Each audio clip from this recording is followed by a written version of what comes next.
बिस्मिल्लाहिर्रहमानिर्रहीम।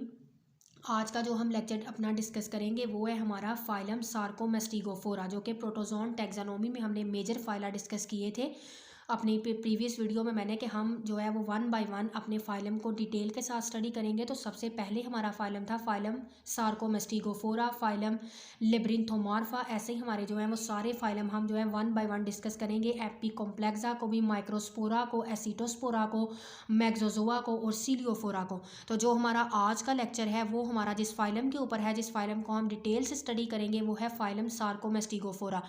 आपको मेरे प्रीवियस लेक्चर में कोई कन्फ्यूजन हो, किसी किस्म का कोई क्वेश्चन हो, तो आप मुझे कमेंट सेक्शन में मैसेज करें। इसके अलावा डिस्क्रिप्शन में मेरे व्हाट्सएप का लिंक दिया गया है, आप वहां से व्हाट्सएप ग्रुप को ज्वाइन करें और आपको स्टडी के रिलेटेड जो भी प्रॉब्लम है आप वहां डिस्कस करें। इंशाल्लाह मैं आपकी प्रॉब्लम को सॉल्व करने की पूरी कोशिश करूँगी। आपको जोलॉजी की किसी बुक पे, zoology paper A, B, C, जू जियोग्राफी की बुक हो, आपको पेलेंटोलॉजी की बुक हो, वाइल्ड लाइफ की बुक हो, इसके अलावा botany paper A, B, C, chemistry, inorganic, organic और फिजिकल केमिस्ट्री और जितनी भी केमिस्ट्री की बुक्स हैं उन पे आपको अगर कोई प्रॉब्लम हो, इसके अलावा इंग्लिश का आपको कोई टॉपिक चाहिए, किसी भी टॉपिक पे आपको वीडियो चाहिए, नोट्स चाहिए, तो आप मुझे मैसेज करें। इंशाल्लाह मैं आपकी प्रॉब्लम को सॉल्व करने की पूरी कोशिश करूँगी। तो आइए हम अपने फाइलम सार्कोमेस्टिगोफोरा को डिटेल के साथ स्टडी करते हैं। सार्कोमेस्टिगोफोरा का मतलब है, सार्को मीन है फ्लैशी और मेस्टिगो का मतलब है विप लाइक और फोरा का मतलब है बेयर।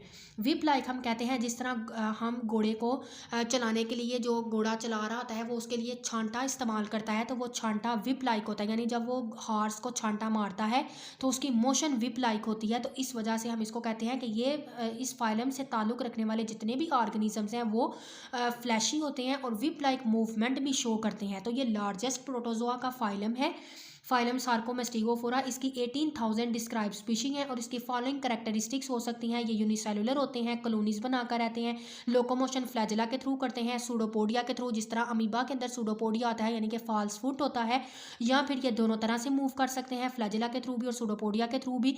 इसके अलावा ये ऑटोट्रॉफिक होते हैं। ऑटोट्रॉफिक मीन्स के अपनी खुराक खुद तैयार कर सकते हैं।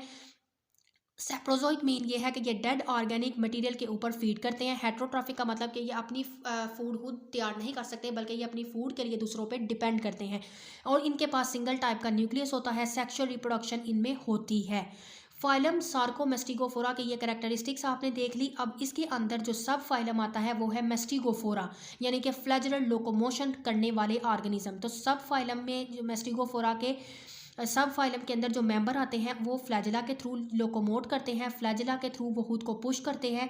प्रोटोजोन जो इसमें आते हैं और वो एक्वाटिक मीडियम में किस तरह मूव करते हैं, फ्लैजिला के थ्रू। फ्लैजिला जो है इनके अंदर दो डायमेंशन की तरह मूव करता है। एक तो विप लाइक मूवमेंट मैंने आपको बता दी है कि घोड़े का जिस तरह से छांटा होता है उस तरह से जब वो हॉर्स राइडर जो है वो घोड़े को छांटा मारता है तो जो छांटा मूव करता है उसमें बल सा पड़ता है, उसको कहते हैं whip like movement. Helical movement जो है वो बिल्कुल स्प्रिंग की तरह की होती है कि जैसे आप स्प्रिंग को छोड़ते हैं तो हेलिकली वो मूव करता है। तो इसमें एग्जांपल आ जाती है यूग्लिना की और वाल्वोकस की, यानी कि यूग्लिना और वाल्वोकस जैसे ऑर्गेनिज्म जो है इस सब फाइलम मेस्टिगोफोरा में पाए जाते हैं। तो सब फाइलम मेस्टिगोफोरा के आगे से मजीद दो क्लासेस हैं, यानी कि इसमें सब फाइलम मेस्टिगोफोरा में दो तरह के ऑर्गेनिज्म लाई करते हैं, फाइटोमेस्टिगोफोरा एंड जूमेस्टिगोफोरा। तो what is mean by phytomastigophora? Phyto mean plants है, तो हम इनको कहेंगे कि इसमें प्लांट लाइक ऑर्गेनिज्म जो है वो मौजूद होते हैं। तो हम देख लेते हैं इस मेंबर की जो क्लास फाइटोमेस्टिगोफोरा क्लास के मेंबर हैं उनके अंदर क्लोरोफिल होता है। आपको पता है कि अगर ये फाइटो है, प्लांट लाइक है, तो उनके अंदर क्लोरोफिल डेफिनेटली मौजूद होगा। इनके अंदर 1 और 2 फ्लैजिला होते हैं। ये लार्ज पोर्शन में अपने फूड जो है लार्ज पोर्शन में फूड प्रोड्यूस करते हैं मरीन फूड वेब्स के अंदर। इसके अलावा ये प्रोवाइड करते हैं मरीन एनिमल्स को ऑक्सीजन प्रोवाइड करते हैं। उसके अलावा जो मरीन फाइटोमेस्टिगोफोरा हैं उनके अंदर जो एग्जांपल्स आ जाती हैं वो हमारे पास हैं डाइनोफ्लैजिलेट्स। तो डाइनोफ्लैजिलेट्स जो है इनके पास भी 2 फ्लैजिलम होते हैं। नंबर 1 पे हम इसको डाइनोफ्लैजिलेट्स में डिस्कस करेंगे उसके फ्लैजिला को। तो डाइनोफ्लैजिलेट्स के पास 2 फ्लैजिला होते हैं। एक फ्लैजिला उसको रैप किया होता है ऑर्गेनिज्म को ट्रांसवर्सली, और जो दूसरा होता है ऑर्गेनिज्म का वो उसको सेकंड जो फ्लैजिला इसमें होता है वो उसको ट्रेलिंग फ्लैजिलम होता है, यानी कि उसको ट्रेल करता है, उसको आगे की तरफ पुश करता है। तो जो उसको पहले वाला फ्लैजिला जिसने उसकी बॉडी को रैप किया होता है ऑर्गेनिज्म की ट्रांसवर्स ग्रूव में, वो इस तरह से ऑर्गेनिज्म स्पिन करता है अपने ही एक्सिस के ऊपर। और इस जो है मूवमेंट को हम कहते हैं कि उसकी प्राइमरी एक्शन है उसका फ्लैजिलम की वजह से। नेक्स्ट हम इस डिस्कस करेंगे इसके अंदर पिगमेंट कौन कौन से होते हैं। तो इसके अंदर जो पिगमेंट होते हैं ये क्लोरोफिल पिगमेंट इसके अंदर प्रेजेंट होता है। बहुत से डायनोफ्लैजिलेट जो है उनके अंदर पिगमेंट ज़ैंथोफिल्स भी मौजूद होता है जो कि इनको गोल्डन ब्राउन कलर देता है। इसके अलावा नेक्स्ट हम स्टडी करेंगे टॉक्सिन्स को। सेवरल जो जनरा हैं जिम्नोडीनियम प्रोड्यूस करते हैं। जिम्नोडीनियम जो है ये इस तरह के जनरा जो है वो टॉक्सिन प्रोड्यूस करते हैं। और पीरियोडिक ब्लूम्स हम कहते हैं रेड टाइड्स, ये मैं आपको समझाती हूँ कि ये क्या करते हैं। ब्लूम्स हम कहते हैं फाउली स्मेल प्रोड्यूस करते हैं। ये इस तरह के जो है वो सेवरल जनरा हैं, जैसे कि जिम्नोडीनियम जनरा है तो ये प्रोड्यूस करते हैं फाउल स्मेल और ये पॉइजन प्रोड्यूस करते हैं जो कि फ़िश को किल कर देती है। और ह्यूमन जो इस तरह की टेंड मोलस्क को कंज्यूम करता है या फिश को कंज्यूम करता है वो मर भी सकता है, उसकी मौत भी हो सकती है। और इसी तरह ये एक बाइबल की बुक में भी है कि एक पिलाज हम कहते हैं कि ताउन की डिजीज़, यानी कि किसी बीमारी का, किसी वबा का फैल जाना, तो वो मोसिस की वजह से थी। और ये इजिप्टियन ने इसको विजिट किया और उन्होंने देखा कि ये ब्लड रेड टाइड है, यानी कि ये ऐसा है कि ओशन के अंदर ये इस तरह के जो डायनोफ्लैजिलेट्स होते हैं, यानी कि जो पॉइजनस जेनरा हैं वो क्या करते हैं, पॉइजन प्रोड्यूस करते हैं और फिश की डेथ हो जाती है, फाउली स्मेल प्रोड्यूस करते हैं और समंदर के ऊपर ये रेड ब्राउन कलर देते हैं और पूरे समंदर के ऊपर ये रेड कलर के फैल जाते हैं। तो इस वजह से इसको कहते हैं, इसका नेम ही ये रखा हुआ है रेड सी। तो इस वजह से डायनोफ्लैजिलेट्स के ये जो टॉक्सिक ब्लूम्स बनते हैं उनको हम क्या कहते हैं, रेड सी। डायनोफ्लैजिलेट्स के बाद नेक्स्ट हम डिस्कस करते हैं। नेक्स्ट हमारे पास जो मेंबर है वो है यूग्लिना। तो यूग्लिना जो है ये मोस्टली फाइटोमेस्टिगोफोरन जैसे हैं जो फ्रेश वाटर में पाए जाते हैं। इनकी कैरेक्टरिस्टिक्स भी फॉलोइंग होती है। फर्स्ट ऑफ ऑल है न्यूट्रिशन को डिस्कस करते हैं। इनके पास क्लोरोप्लास्ट होता है। ईच क्लोरोप्लास्ट हैज़ पायरेनाइड, हर क्लोरोप्लास्ट के पास पायरेनाइड होता है। मैं साथ साथ ही टर्म्स आपको समझाती जाती हूँ ताकि आपका कंसेप्ट क्लियर होता जाए कि पायरेनाइड क्या है। तो ये आपको यूग्लिना जो है वो नज़र आ रहा है। तो यूग्लिना के अंदर ये आपको जो है जिसको मैंने हाईलाइट किया हुआ है ये क्या है, पायरेनाइड। तो पायरेनाइड क्या करता है, इसका काम है सिंथेसाइज करना और स्टोर करना पॉलीसेकेराइड्स को। पॉलीसेकेराइड्स हमारे पास कार्बोहाइड्रेट्स होते हैं। इसके अलावा यूग्लिनाइड फीड करता है डार्कनेस में भी, यानी कि ये ग्रीन अपना लॉस कर देता है अपना ग्रीन कलर और ये अंधेरे में भी अपने फूड को तैयार कर सकता है। तो कुछ यूग्लिनाइड जैसा कि पैरानीमा है उनके पास क्लोरोप्लास्ट होता ही नहीं है। इस वजह से हम कहते हैं कि हेट्रोट्रॉफिक है, अपनी खुराक को तैयार नहीं कर सकते क्योंकि इनके पास क्लोरोप्लास्ट नहीं है। तो ये हेट्रोट्रॉफिक है, यानी कि ये दूसरों पे जो है वो डिपेंड करते हैं फूड के लिए। नेक्स्ट है स्टिग्मा। तो स्टिग्मा क्या है, स्टिग्मा एक यूग्लिना जो है वो Orient towards light of certain intensities. Euglena जो है वो सर्टेन जहाँ से लाइट की रेज आ रही होती हैं उसकी तरफ मूव करता है, उसकी तरफ अट्रैक्ट होता है। तो असल में ये स्टिग्मा जो है ये एक पिगमेंटेड शील्ड है, ये आपको नज़र आ रही होगी पिगमेंटेड शील्ड जो है। तो इसको हम क्या बोलते हैं कि ये हमारे पास क्या है, स्टिग्मा है। तो देखेंगे बिल्कुल जिधर से ये इसका फ्लैजिला है तो फ्लैजिला के ऊपर ही ये ओरिएंटेड हुई है यानी कि निकली हुई है। तो इसको हम क्या कहते हैं, ये लाइट की तरफ जो है वो मूव करती है। ये इसके अंदर एक खास रिसेप्टर्स है जो कि लाइट की तरफ अट्रैक्ट होता है और ये अलाउ करता है लाइट को, जब इसके फोटो रिसेप्टर जो है इसके ऊपर आकर लाइट स्ट्राइक करती है तो ये सिर्फ उसी डायरेक्शन में मूव करता है। तो यूग्लिना जो है वो ओरिएंट करता है लाइट सोर्स की तरफ। इसके अलावा यूग्लिनाइड फ्लैजिलेट्स जो हैं वो हेप्लाइड होते हैं, वो लॉन्गिट्यूडनली जो है वो बाइनरी फिशन इनके अंदर लॉन्गिट्यूडनली वे में होती है और सेक्सुअल रिप्रोडक्शन इनके अंदर एब्सेंट होती है और ये क्या करते हैं अपने लेंथ वाइज जो है ये रिप्रोड्यूस करते हैं। नेक्स्ट हम स्टडी करते हैं वॉलवक्स को। वॉलवक्स जो है वो एक कॉलोनियल फ्लैजिलेट्स है। ये कंसिस्ट करती हैं अप टू 50,000 इनके अंदर जो है वो सेल्स जो है वो लाई कर रही होती हैं इनकी कॉलोनी के अंदर और ये एम्बेडेड होती हैं स्फेरिकल फॉर्म में भी। और जिलेटिनस मैट्रिक्स जो है, जिलेटिनस मैट्रिक्स ने इनको, ये एक जेली लाइक मटेरियल होता है जिसने कॉलोनी को जो है वो रैप किया होता है। तो इसके अंदर जो फ्लैजिला को हम सबसे पहले स्टडी करते हैं। इंडिविजुअल सेल जो है उनके पास 2 फ्लैजिला होते हैं, कॉलोनी रोल करती है, टर्न्स करती है इन्हीं की हेल्प से, फ्लैजिला की हेल्प से। उसके बाद एसेक्सुअल रिप्रोडक्शन है। बहुत से वॉलवक्स में जो है वो रिलेटिवली अनस्पेशलाइज्ड होते हैं लेकिन इनके अंदर रिप्रोडक्शन डिपेंड करती है सर्टेन स्पेशलाइज्ड सेल के ऊपर। एसेक्सुअल रिप्रोडक्शन इनके अंदर अकर करती है स्प्रिंग और समर में और सर्टेन सेल जो है वो मूव कर जाते हैं वाटर के इंटीरियर साइड में। इंटीरियर हम कहते हैं जहाँ पर पेरेंटल कॉलोनी जो है वो interior of the water present होती हैं, उधर ये चले जाते हैं, मूव कर जाते हैं और डॉटर कॉलोनीज बनाते हैं। पेरेंटल कॉलोनी जो है वो बाद में डाई कर जाती है और जो न्यू कॉलोनी होती है वो रैप्चर करती है और रिलीज कर देती है डॉटर कॉलोनीज को। एसेक्सुअल रिप्रोडक्शन वॉलवक्स के अंदर जो है वो स्प्रिंग और समर में होती है। अगर हम सेक्सुअल रिप्रोडक्शन की बात करें तो सेक्सुअल रिप्रोडक्शन वॉलवक्स के अंदर अकर करती है ऑटम में। कुछ स्पीशीज डायोशियस होती हैं और कुछ स्पीशीज मोनोइशियस होती हैं। डायोशियस का मतलब यह है कि इनके अंदर सेपरेट सेक्सेस होते हैं, यानी कि एक कॉलोनी के अंदर मेल सेक्स होगा और एक कॉलोनी के अंदर फीमेल सेक्स। लेकिन मोनोशियस ऐसी कॉलोनीज होती हैं वॉल्वक्स की जिसके अंदर दोनों सेक्स एक ही कॉलोनी में प्रेजेंट होंगे, यानी कि मेल भी और फीमेल भी।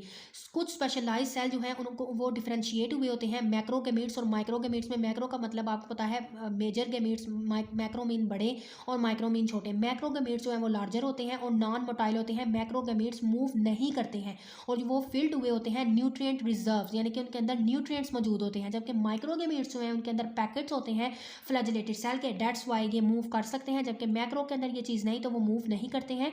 इसके अलावा it leave the parental colony. Parental colony को कौन लीव करेगा? माइक्रोगेमीट, और वो स्विम करके कॉलोनी किधर जाएगा? कॉलोनी कंटेनिंग मैक्रोगेमीट्स, यानी कि आपको मैंने पहले भी बताया कि ये किस तरफ मूव कर जाती हैं। माइक्रोगेमीट जो हैं उनके पास मैंने पहले बताया फ्लैजिला के पैकेट्स होते हैं, फ्लैजिलेट पैकेट्स होते हैं, तो वो किसकी तरफ मूव करके जाती है? उस कॉलोनी की तरफ जिसके पास मैक्रोगेमीट्स हैं, यानी कि जिसके पास मेल ये जो है वो गेमीट्स हैं, और मैक्रोगेमीट्स जो हैं इनके पास ये मैक्रो लार्जर हैं और इनके पास मैंने आपको बताया है कि रिजर्व न्यूट्रिएंट्स होते हैं, जबकि इनके पास पैकेट्स नहीं है फ्लैजिलेट के। देन क्या होता है, जब वो वहाँ पर पहुँच जाते हैं तो देन पैकेट रिलीज कर जाते हैं। सिनगैमी होती है। सिनगैमी में मैंने आपको ऊपर भी मेंशन कर दिया, सिनगैमी हम कहते हैं फ्यू एनफ गैमीट्स को, यानी male and female gametes unite करते हैं, जिसको हम कहते हैं सिनगैमी।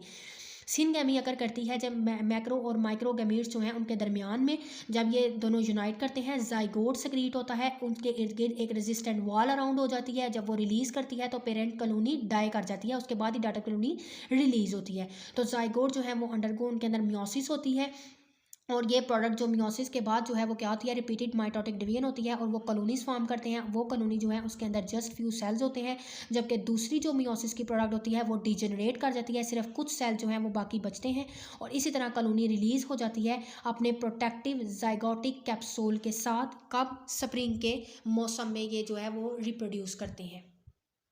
फाइटोमेस्टिगोफोरा के बाद नेक्स्ट क्लास है हमारे पास क्लास ज़ूमेस्टिगोफोरा। तो ज़ूमेस्टिगोफोरा आपको नेम से ही जाहिर हो रहा है कि ज़ू मीन एनिमल होते हैं, तो इनके पास क्लोरोप्लास्ट नहीं होगा, क्योंकि क्लोरोप्लास्ट जो है वो प्लांट के अंदर लाई करता है, इस वजह से ये हेटरोट्रॉफिक है, अपनी खुराक खुद तैयार नहीं कर सकते। इस क्लास की जो इंपॉर्टेंट ह्यूमन पैरासाइट्स हैं, जो ह्यूमन के ऊपर जो है वो फीड करते हैं, डिजीज़ काज करते हैं, वो ह्यूमन के पैरासाइट्स हैं, ह्यूमन के ऊपर जो है वो लाई करते हैं, डिजीज़ काज करते हैं। तो उसकी एग्जाम्पल आती है ट्राइपेनोसोमा।